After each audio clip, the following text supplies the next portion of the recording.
Hello civil engineers, मैं हूं गौरव वर्मा और आप सबका स्वागत करता हूं मेरे चैनल द बिल्डिंग विस्पर पे। सिविल इंजीनियरिंग एक इतना वास्ट फील्ड है जिसमें हम अगर जॉब्स की बात करें तो एन नंबर ऑफ जॉब्स हैं, चाहे वो साइट इंजीनियर हो, क्वालिटी कंट्रोल इंजीनियर हो, स्ट्रक्चर इंजीनियर हो, डिज़ाइन इंजीनियर हो, आपका सर्वे इंजीनियर हो, एन नंबर ऑफ लोग हैं। बट अगर हम सिर्फ साइट इंजीनियर की बात करें तो आप उसमें एंट्री करके प्रोजेक्ट मैनेजर से लेके आप वीसी तक भी जा सकते हैं। तो आपको इनिशियली एटलीस्ट ये 10 चीज़ें आनी चाहिए जो कि मैंने इस वीडियो में बताई है। अगर आप साइट इंजीनियर में अच्छे से ग्रो करना चाह रहे हैं तो मैंने जो ये 10 चीज़ें बताई हैं, आप इन 10 चीज़ों पे फोकस करके वर्क करिए। इसके अलावा आपको कोई सॉफ्टवेयर या अदर चीज़ें इसमें भटकने की ज़रूरत नहीं है। टू फोकस आपका सिर्फ साइट इंजीनियर बनने पे होना चाहिए और आप 5 साल, 10 साल, 15 साल में बहुत अच्छा ग्रो कर सकते हैं in terms of being a civil engineer.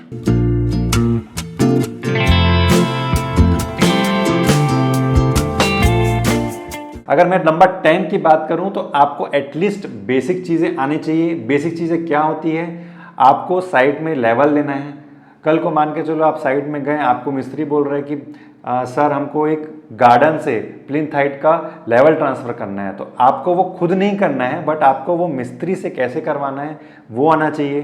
Plumb of use basic करना और करवाना और प्लस उसको रीड कैसे करना है वो आना चाहिए। बेसिक साइट में जो चीज़ें यूज़ होती हैं, टूल्स, शटरिंग और जितना जो हम लोग देसी भाषा में भाड़ा बोलते हैं, वो कैसे डिफ्रेंशिएट होते हैं, शटरिंग कैसे अलग होता है, स्कैफोल्डिंग कैसे अलग होता है। सो साइट में यूज़ होने वाले जिस तरीके के भी टूल्स हैं, इक्विपमेंट्स हैं, उन सब का आपको प्रॉपर नॉलेज, उनके नाम पता होने चाहिए, उनका यूज़ क्या होता है वो पता होना चाहिए। कई बार साइट इंजीनियर को यही नहीं पता होता है कि शटरिंग अलग चीज़ होती है और स्कैफोल्डिंग अलग चीज़ होती है। कई बार साइट में मान के चलो बांस की बल्ली आई तो इंजीनियर बोलता है कि भैया शटरिंग की मटेरियल आ गया। अरे तो ऐसा नहीं होता है भाई, बेसिक चीज़ें क्लियर कर लो ताकि आपकी वहाँ पे इज्जत बनी रहे और एक आप अच्छे से टीम को मैनेज कर सको। नंबर 9 की अगर हम बात करें तो आपको क्वालिटी कंट्रोल बहुत अच्छे से आना चाहिए। आपकी क्वालिटी कंट्रोल में क्या क्या प्रोसेस हो सकते हैं? कंक्रीटिंग के समय वाइब्रेटर अच्छे से चल रहा है कि नहीं चल रहा है? आपने जो कंक्रीट बनाया है उसमें वाटर सीमेंट रेशो प्रॉपर डला है कि नहीं डला है? अगर आरएमसी से गाड़ी आ रही है तो वो कंक्रीट की जो क्वालिटी है वो पंप होते तक भी, एंड पोजीशन तक भी सही तरीके से पहुंच रही कि नहीं पहुंच रही है? कहीं लीकेज तो नहीं हो रहा है? कहीं ऐसा तो नहीं है कि आपका प्रेशर पंप किसी और जगह पानी निकाल दे रहा है और आपका सूखा कंक्रीट अंदर पहुंच रहा है? तो ये सारे पॉइंट्स पे during the process of the construction आपको टोकना होता है। तो एक सिविल इंजीनियर को सही टाइम पे टोकना आना चाहिए। टोकना मतलब कि you should know when to interrupt. सही टाइम पे आपको इंटरप्ट करना ज़रूरी है, चाहे किसी को अच्छा लगे चाहे किसी को बुरा लगे। अगर आपको क्वालिटी कंट्रोल करना है तो आपको सही टाइम पे डिसीजन लेके लोगों को चिल्लाना भी पड़ता है, कई बार प्यार से भी समझाना पड़ता है। तो ये सारी चीज़ें आपको आनी चाहिए as a quality control engineer. 8th point की अगर मैं बात करूं तो प्रॉब्लम सॉल्विंग स्किल्स, मतलब कि आपको देसी भाषा में बोलूं तो जुगाड़ आना चाहिए। कोई भी पोजीशन पे आप कंस्ट्रक्शन के दौरान अगर फंस रहे हैं, लेट अस से आपकी जेसीबी सपोज मिट्टी डाल रही है और वो कहीं फंस गई है, तो आपको तुरंत दिमाग चलना चाहिए, बत्ती चलनी चाहिए कि उसको कैसे निकाल सकते हैं, आप कैसे दूसरे लेबर के हेल्प से उसको खसका सकते हैं या वॉटएवर। तो ये जो इंस्टेंट प्रॉब्लम सॉल्विंग स्किल्स है ये आपके अंदर होनी चाहिए और ऑब्वियसली ये मोस्टली एक्सपीरियंस के साथ आती हैं और डे टू डे रूटीन में कोई भी चीज़ें होते रहती है उसको देख के हम सीखते हैं। आपने रील्स में ही कई बार देखा होगा कि किस तरीके से जुगाड़ वीडियोस बनते हैं कि इंडियन ने ऐसा जुगाड़ करके ये करवा लिया। तो ये सारी चीज़ें आपको एक बेसिक लेवल पे आनी चाहिए बीइंग अ साइट इंजीनियर, क्योंकि डेली बेसिस पे कुछ ना कुछ चीज़ें फंसती रहती हैं। 7th पॉइंट की अगर मैं बात करूं तो आता है construction scheduling. Construction scheduling as a site engineer आपको बहुत अच्छे से आना चाहिए, क्योंकि उसी पे डिपेंड करेगा कि आपकी साइट कितनी जल्दी प्रोसीड कर रही है किसी भी कंस्ट्रक्शन पे। एग्जांपल के तौर पे आपको कल के डेट में 10,000 M³ की कास्टिंग करनी है, तो आपको आज के आज कितना मटेरियल मंगवाना है, कौन सा मटेरियल मंगवाना है, किस जगह पे प्लेस करना है साइट में, ताकि जब वो आए और जब लेबर उसको यूज़ करें तो वो फटाफट काम हो सके। इन फ्यूचर में भी आपको कौन सी मटेरियल की रिक्वायरमेंट्स हैं इन टर्म्स ऑफ फिनिशिंग में भी, वो आपको सबको प्री शेड्यूलिंग करनी पड़ती है। जैसे कि आप देखेंगे जो बड़े प्रोजेक्ट्स होते हैं, मेगा प्रोजेक्ट्स होते हैं, उसमें प्रॉपर सॉफ्टवेयर्स के थ्रू हम एक डाटा मेंटेन करते हैं कि आपको आने वाले 30 दिन में, आने वाले 60 डेज में कितने मटेरियल लगने वाले हैं और आपका परचेसिंग कहाँ से होगा, क्योंकि परचेसिंग भी एक बहुत इंपॉर्टेंट चीज़ है बीइंग अ साइट इंजीनियर।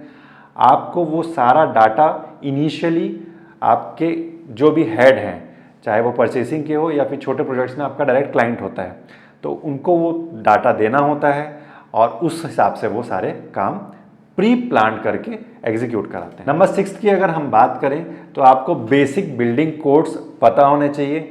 अगर आप बिल्डिंग बना रहे हैं तो आपको बिल्डिंग से रिलेटेड, जैसे आरसीसी में IS 456 है ना, आपका स्टील कोड हो गया IS 800, वही अगर आप रोड कंस्ट्रक्शन में तो IRC में क्या क्या कोड्स रखते हैं, उसमें कौन से लोड पैरामीटर्स होते हैं, आपको ये बेसिक नॉलेज होना ज़रूरी है। क्यों होना ज़रूरी है? क्योंकि आप साइट में काम कर रहे हैं, आपके बैक एंड में आर्किटेक्ट्स हैं, इंजीनियर्स हैं, स्ट्रक्चर इंजीनियर्स हैं, इन सब से आप जब फ़ोन में कोऑर्डिनेट करोगे और वो कुछ चीज़ अगर बोल रहे हैं तो आपको बेसिक नॉलेज होना चाहिए कि आप उसको डिस्कस कर सकें। नंबर 5 की अगर हम बात करें, दैट इज़ कंस्ट्रक्शन प्रोटोकॉल्स, जो कि सेफ्टी को लेके होते हैं। तो आपको ये बेसिक प्रोटोकॉल्स पता होना चाहिए कि अगर कोई हाई राइज बिल्डिंग में एक्सटीरियर्स पे वर्क कर रहे हैं लेबर, तो उनको कैसे हुक करके रखना है, ठीक है, बिल्डिंग में सेफ्टी नेट कहाँ लगानी है, अगर कोई गैस सिलेंडर या फिर कोई वेल्डिंग का काम यूज़ कर रहा है तो वो कैसे ध्यानपूर्वक यूज़ करना है, ऐसा ना हो कि वो कई बार लीकेज हो गया या कुछ हो गया। तो ये सारी चीज़ें का सेफ्टी प्रोटोकॉल्स होते हैं, वो आपको रहना ज़रूरी है। जैसे अभी गुजरात में एक इंसिडेंट हुआ था जहाँ पे वेल्डिंग का काम करते करते ब्लास्ट हो गया था, वहाँ पे गेम जोन में आग लग गई थी। That is also a life threatening event. So it is necessary कि आप ये सारी चीज़ों का ध्यान दें। फोर्थ की बात करें तो effective communication. Being a civil engineer आपको इफेक्टिव कम्युनिकेशन आना बहुत ज़रूरी है, क्योंकि आप मिसलेनियस लोगों से बात कर रहे हैं, आप लेबर से भी बात कर रहे हैं, आप कॉन्ट्रैक्टर से भी बात कर रहे हैं, आप आर्किटेक्ट से भी बात कर रहे हैं, आप अपने कलीग से बात कर रहे हैं, आप क्लाइंट से बात कर रहे हैं। तो इतने वाइब्रेंट लोग, इतने अलग अलग हायरकी के लोग, उनसे कैसे बात करना है, किनको जी बोल के बात करना है, किनको हाय बोल के बात करना है, किनको सर बोल के बात करना है, ये सारी चीज़ें आपको बेसिक एटिकेट्स और नॉलेज होना ज़रूरी है। अदरवाइज़ आप साइट पे पॉलिटिकल इश्यूज़ में फंस जाएंगे और आप एक अच्छा काम कराने से पीछे हट जाएंगे। मतलब कि आपका काम सिर्फ अंदर की अनबन होने की वजह से भी डिले हो सकता है। तो अगर आपको लॉन्ग सर्वाइव करना है, लंबा सर्वाइव करना है, तो आपको ये बेसिक एटिकेट्स और समझ कि किससे किस तरीके से प्यार से बात करनी है, किससे चिल्ला के बात करनी है, किससे काम निकलवाने के तरीके से बात करनी है, ये आपको बेसिक अंडरस्टैंडिंग आनी चाहिए। नंबर 3 की बात करूँ तो आता है सर्वेइंग फंडामेंटल्स। मतलब कि आपको सर्वे का बेसिक फंडामेंटल्स आना चाहिए। एक बेसिक डंपी लेवल कैसे वर्क करता है ना, आपका टोटल स्टेशन कैसे वर्क करता है, आपको कहीं लेवल्स ट्रांसफ़र करके देने हैं, कहीं लेवल मार्किंग करवानी है, टाइल्स वाले से काम करवाना है, ठीक है, आपका एलिवेशन में फसाड में कुछ लेवल मार्क करके काम कराना है, वो कैसे साइट पे एग्जीक्यूट होगा, ये सारे वेंडर्स को समझाना लेवलिंग और सर्वेइंग के मेथड्स के थ्रू ये आपकी जिम्मेदारी है। तो एक बेसिक सर्वे आपको लेना आना चाहिए और उसकी समझ होनी चाहिए। और एक बड़ी चीज़ है, अगर आपका सर्वेयर बाहर से आ रहा है तो उनसे कैसे काम कराना है, ये भी एक बहुत बड़ा मुद्दा है। अगर आप ये क्लियर रहेंगे अपने बेसिक्स पे तो उससे भी उतना ही अच्छे से काम आप ले पाएंगे। नंबर 2 की अगर हम बात करें तो आता है कंस्ट्रक्शन मटेरियल। कंस्ट्रक्शन मटेरियल एक बहुत वाइड स्पेक्ट्रम है और इसमें तो बहुत सारे कंस्ट्रक्शन मटेरियल यूज़ हो सकते हैं, ना कि सिर्फ सिविल में ही। आप इंटीरियर्स में जाएंगे और आर्किटेक्चरल डिटेलिंग में जाएंगे तो आप डेली बेसिस पे कुछ ना कुछ साइट पर परचेसिंग होती रहती है, चाहे वो टाइल्स की हो, चाहे इंटीरियर के सामान की हो, चाहे बेसिक ईटा गिट्टी की हो। सारे मटेरियल्स का आपको बेसिक नॉलेज होना ज़रूरी है। ये ना हो कि कोई कॉल करके आपको बोल रहा है भैया रेती की क्वालिटी ठीक है कि नहीं करके, और आप बोल रहे हैं ब्लैंक आउट। तो ऐसा नहीं होना चाहिए। आपको एटलीस्ट देख के बेसिक क्वालिटी समझ में आनी चाहिए, ईटे को कैसे क्वालिटी में चेक करना है वो बेसिक आना चाहिए। जब वेंडर कोई भेज रहा है तो एक बेसिक नज़र से देख के आना चाहिए कि आपका मटेरियल जो आया है वो एज़ पर ड्राइंग आया है कि नहीं आया है, और वो उस क्वालिटी पे खरा बैठता है कि नहीं बैठता है। तो ये जिम्मेदारी भी आपकी है एक basic civil engineer as a side job के लिए बहुत इंपॉर्टेंट है। और टॉप ऑफ इट नंबर 1 की मैं बात करूं तो आपको कंस्ट्रक्शन ड्राइंग्स रीड करना, स्ट्रक्चरल ड्राइंग रीड करना, आर्किटेक्चरल ड्राइंग रीड करना, इंटीरियर ड्राइंग्स को रीड करना, बनाना ज़रूरी नहीं है, रीड करना आना बहुत इंपॉर्टेंट है। वो आप साइट पे देख के कैसे एग्जीक्यूट करा रहे हैं, मिस्त्री को कैसे समझा रहे हैं, कॉन्ट्रैक्टर को कैसे समझा रहे हैं, लेबर्स को कैसे समझा रहे हैं, अदर वेंडर्स को किस तरीके से आप समझा पा रहे हैं, ये सारा आपकी कैपेबिलिटी पे डिपेंड करता है। अगर आप एक अच्छे से ड्राइंग्स को रीड करके सारे XYZ वेंडर्स को सही तरीके से समझाते हैं तो बहुत कम चांस होता है कि प्रोजेक्ट डिले होगा, आप टाइमली चीज़ें कर पाएंगे और मिस्टेक से बहुत हद तक बच पाएंगे। और ऑब्वियस सी बात है, आप अच्छा काम करेंगे, टाइमली प्रोजेक्ट कंप्लीट करेंगे तो आपकी भी ग्रोथ होगी, आपकी कंपनी की भी ग्रोथ होगी। सो गाइस, अगर आप साइट इंजीनियर में ही करियर बनाना चाहते हैं तो सिर्फ इन चीज़ों पे ही फोकस करो, अदर चीज़ों पे ध्यान मत दो।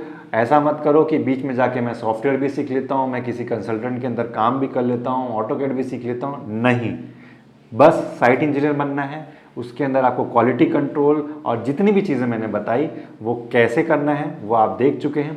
अगर आपको वीडियो अच्छा लगा तो लाइक करो, शेयर करो, सब्सक्राइब करो और सबको फैलाओ, सबको बताओ कि भैया सब चीज़ें सीखने की ज़रूरत नहीं है। हर एक जॉब प्रोफाइल के लिए एक पर्टिकुलर चीज़ें सीखनी होती है, आप वही स्किल डेवलप करो, अदर चीज़ों पे ध्यान मत दो। Thank you.